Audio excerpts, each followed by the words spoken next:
In this last section of this module, we'll give several examples of adaptations that have been made in partnership with community-based organizations. And we want to say thanks for all those who've contributed their learnings and stories to help adapt the PEARLS model to better meet different organizations and population strengths and needs. So first, PEARLS has been adapted for older Latinos in partnership with the El Sol Neighborhood and Educational Center. With this program, they trained up bilingual, bicultural community health workers or promotoras to be PEARLS coaches and deliver PEARLS in their community.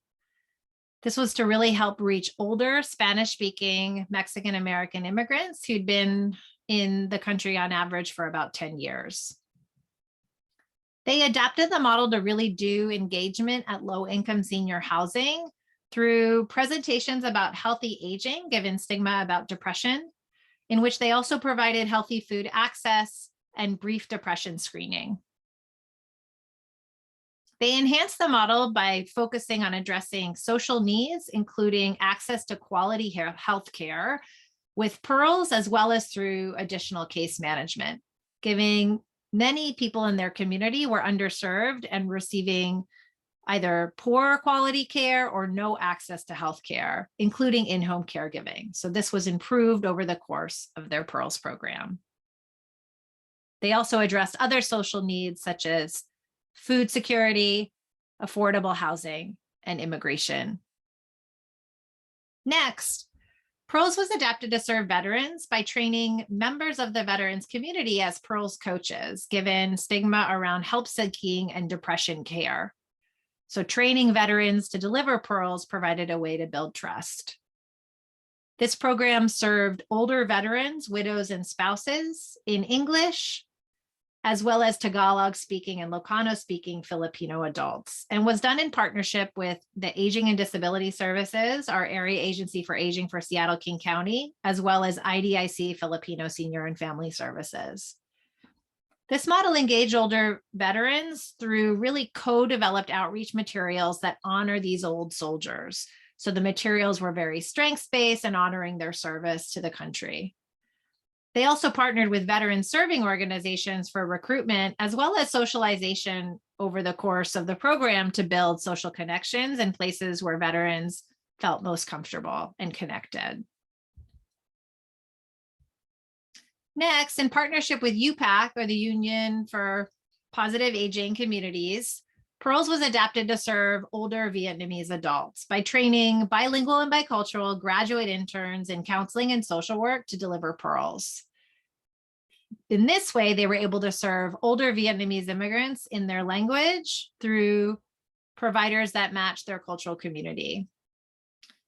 Engagement was done through Vietnamese outreach workers who worked out of local Buddhist temples and congregate meal sites to really build trust and rapport and reduce stigma around depression care. And in their model, they provide case management as well as psychoeducation and motivational interviewing with potential PEARLS clients to address that stigma around care and also address any acute needs before beginning their PEARLS program.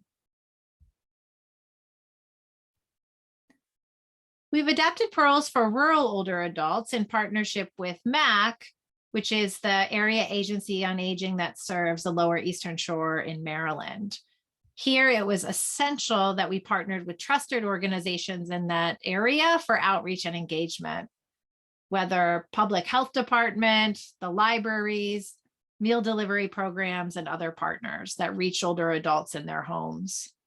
It was really important here, given the lack of access to services, to collaborate with primary care and mental health agencies to really identify older adults who did not have access to and or interest in receiving clinic-based depression care.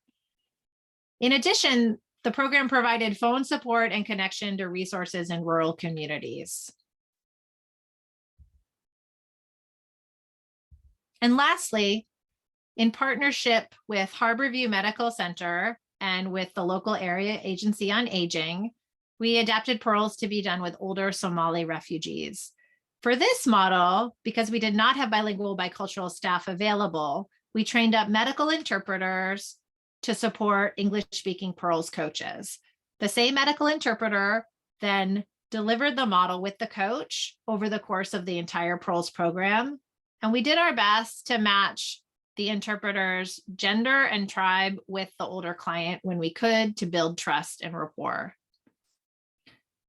We adapted the PHQ-2 to include worry to describe the person's depressed mood in a culturally appropriate way. And we also really tried to align Pearls, both problem solving and behavioral activation activities, with the population's Muslim faith. So how could these tools be added to or complement what the older adults were already doing in terms of their prayer and other faith-based activities? This closes out our adaptations module. We look forward to learning together to understand how we can appropriately adapt Pearls to best meet your community's strengths and needs.